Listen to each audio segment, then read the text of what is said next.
nhớ trong ý trong địa trong chi ý trong nói chữ America nó nói giờ bé mong lúc chơi bé cháu ý trong chi đã cả là cho cô nè cô thà chạy tỏ nè cho lăng cho tù. Hello and welcome all of the guests, distinguished honors and dignitaries and all of Hmong families, and I am, as a mother, like to welcome all of you. Trong nó tôi sẽ cân gạo hạt để ít lên chỉ sư bây giờ tôi tỏ nhảy bây lợ chỉ để tôi cho ý trong. It's very saddened to know that just like a flip of an eye, and then General Vang Pao, it's now gone, and now it's already New Year again. Nhưng mà sao lọ nhưng tôi sẽ cân gạo vậy ý trong nhô đồ của anh nhẹ theo bây ý trong hông cho lăng cho tù. It was a very difficult year for our family and very difficult year for Hmong all over the world as well. Trên này trên sông chỉ cho tụi tôi giờ cho lúa theo giờ tôi phòng công phòng mong đó nè tới chỉ sông nó chỉ tua lợ khó nói do khó tôi sẽ chấp lợ. Very sad that every year we saw General Vang Pao was the one who cut ribbon, the official ribbon cutting, and bless all of us. But this year we don't see him anymore, and that's very sad. Trên sông chỉ tôi rộng khó nó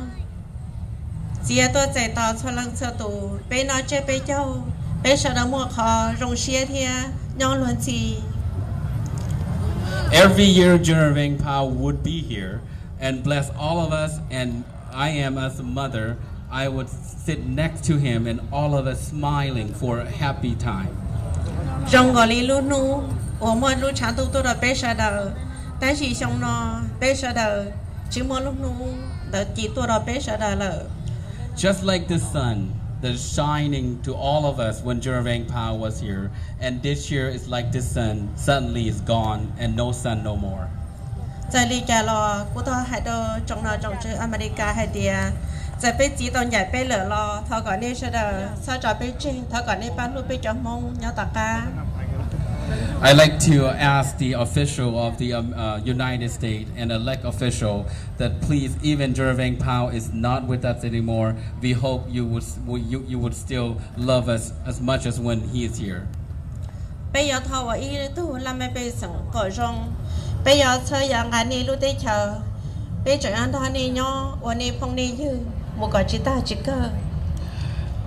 We will be a good and productive citizen for United States, and just so you know that we will continue to prosper in America and be good society and live in a good society and great citizen of United States of America. Thọ cho ý trong gì đó trong nào trong America, cho nhau cho chữ America, xóa lăng sơ tù, ý giả li, Mayor Ashley, nữ gia ý tu, theo lời cho Canada thọ, giờ ý tu ba. Thở lui chạy nóวันที่อีรู้โจรหินตูนเตอร์ไปสีเตอร์จอไปจีนอแล้วเชื่อเตอร์กงเชื่อกงเจอว่าไปสีลุ่นต่างเนี่ยเขารู้จอเฟรสโนนอว่าเตอร์เขาจงเกินเกาหลี I also like to take this opportunity to thank all the elect officials, especially Mayor Ashley, for helping and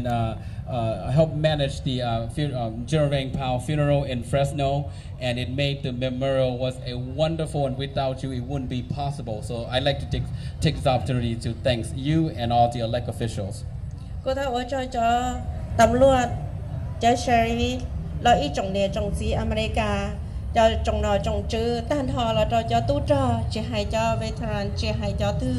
วันนี้เสด็จตัวกงเตป้าเป็นสีจงนอเทียตัวเป็นสีล้วนต่างอย่าอีขอจงเครื่องเกาหลีวันนี้เสด็จจงเตา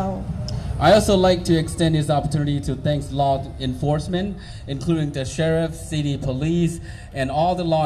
enforcement from everywhere that made General Vang Pao Memorial possible. And without you,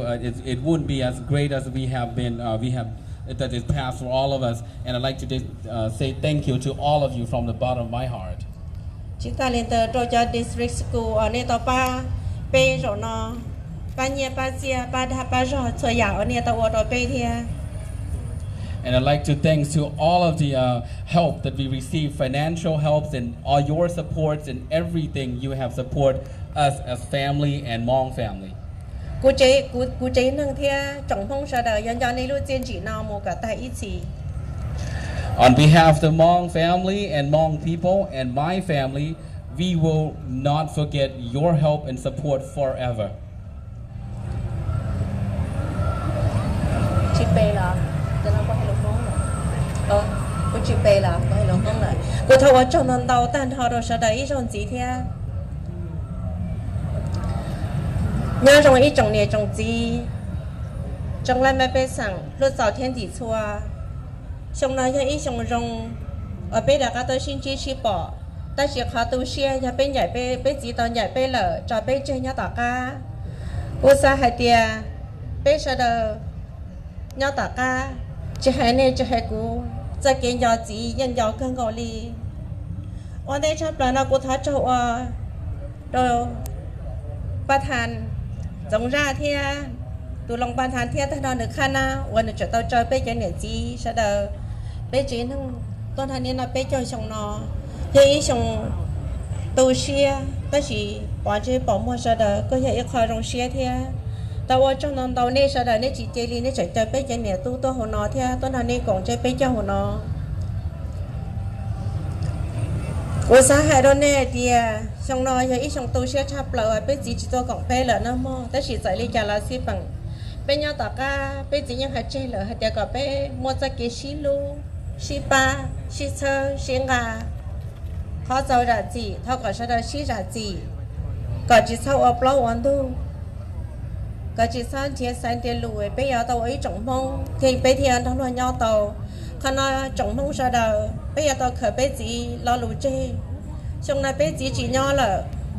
chúng mà lăng tôi chế bé chúng mà lăng tôi khe bé là như chúng mà lăng tôi lu bé gì là nó mò bé mong giờ tàu xí lu giờ bé mong bé chỉ xí lu bé lăng tôi hiện lu bé chỉ mua là nó mò bé giờ tàu cổng xe cổng trừ nhau ở phong ấy như ở cứ ở ti ở xí lu một là tận đây nó mò của bà thế chơi xe hạt tiền nên sao đâu giờ khởi gì lo lụt chơi ở chùa chết hồi này Lucia luôn trừ sợ hạt để bé tụi mò nó giờ mò một tay ít xí là bé à tao khởi gì là đủ chơi bé xí luôn cô thao ở chỗ đó chơi nhẹ chơi gì chơi tu chơi xàiวันนี้เสด็จตัวแสดงเราไปใช้นู่นนอยังคอยรงเครื่องเกาหลีนี่ว่าตัวเจอที่นี่ว่าตัวรงหังกูเนี่ยกูทักขวานนี่เสด็จให้เดี๋ยวนี่ว่าตัวรงหังทักขวานจะสปอนเซอร์ชัวร์ลังชัวรูตูอันนี้ตัวป้าเนี่ยถึงเนี่ยถึงเจียตัวป้าไปรู้จะไปเจ้านอถ้าว่าโจโดตู้ลาตู้หลัวเนี่ยเสด็จชัวร์ลังชัวตูวิญญาณมัวนี่เสด็จตัวกล่องเตตัวเช่าตัวกาไปเที่ยวตัวไปรู้จะไปเจ้ารงหล่อลีนอตอนนั้นยังคอรงเครื่องเกาหลีว่าไปเสด็จมัวจะเกี่ยชิลูจะเกี่ยกล่องเชียกล่องเจอนะเอกูวันเนี่ยกูเท่าวันนี้เสด็จเจ้าtrong lầu ta là nhà tư chỉ rong có bông đây trong lầu mù cái cô mua yên cô mua đâu chỉ xem chỉ lờ món xem món trừ có bông một đâu chơi kho còn chơi chỉ nó mua chỉ bỏ trong chết ở tua nó nhà tư bên mông xã tàu có tàu trâu lên mông xe xã có bên ý trồng mông xã đàn chỉ cái nào cá nhau rong có bên mông đã cá mù va mù chế cho pli nhiệt pli cú pli con pli đã cá mù này lú va lú chế trong chia nó có đây chia là có to hồ cá chia là có to nó có bên mông mua ra cái xí lô cứ nhớ cứ chia là có tàu sao tàu tu tàu xài là có tàu tu xài giờ là cẩn tàu có giờ chân tàu tu giờ là anh chơi cu xài giờ là anh chơi nha có bên mông sau đầu chia nọ chia trừ chia pha chia phứ một là tận đây nữa mà có bên mong sợ đầu cho trong hải tiệt ra kế cẩn tao vậy ít khó rong giờ bên việc bên mi tư mi nhỏ luôn năng là tận đây nên sợ đầu tao khoa giờ tao khéo bên tiệt mi tư mi nhỏ có tao sẽ cẩn tao giờ tao cho trong sai bên cho lủng mong có bên cho mi tư mi nhỏ bao hải bên cho lủng mong bên thì ít trọng mong rong cú hay lù hay đi nó sư tao anh sợ đầu cho nên tao cơ nó cú thọ chờ Ashley Mayer là số nào cô thông mấyของพี่ตัวหนึ่ง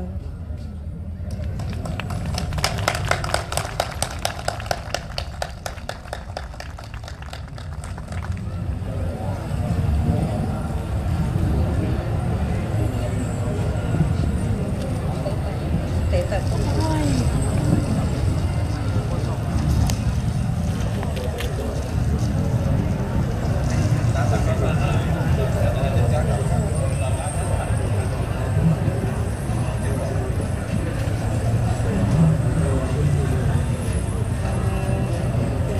bên ấy cho là từ đó nữa.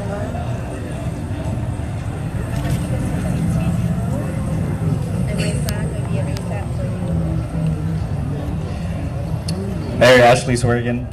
the General Vang Pal family hereby expresses appreciation to you as Mayor of the City of Fresno for your generous contribution and support for the memorial service of our great father, great hero, and a great military leader during the Vietnam War. With your leadership and commitment, this event was commemorated into history and throughout the world. And we award you this on Monday, the 26th of December, 2011. Signed, Mae Song Vang, spouse of General Vang Pal.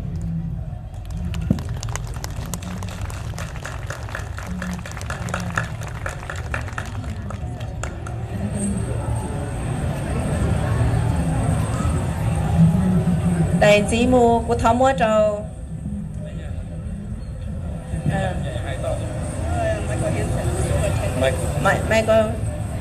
Michael Hansen. We would also like to invite to the stage Superintendent Michael Hansen.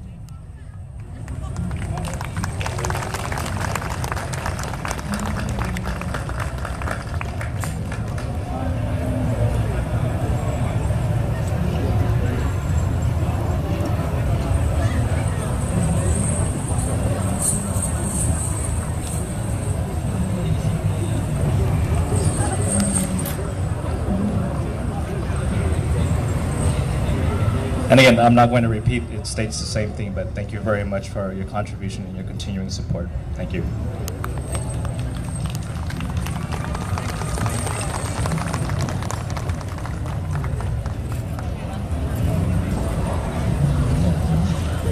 We would also like to acknowledge and recognize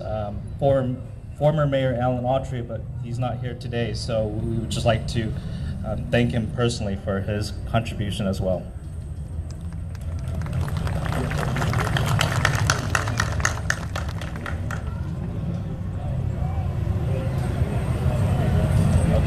Next would be Dr. Larry Powell. He's the Fresno County Office of Education Superintendent. Is he present? We would also like to thank him for his contribution and support as well then. Thank you.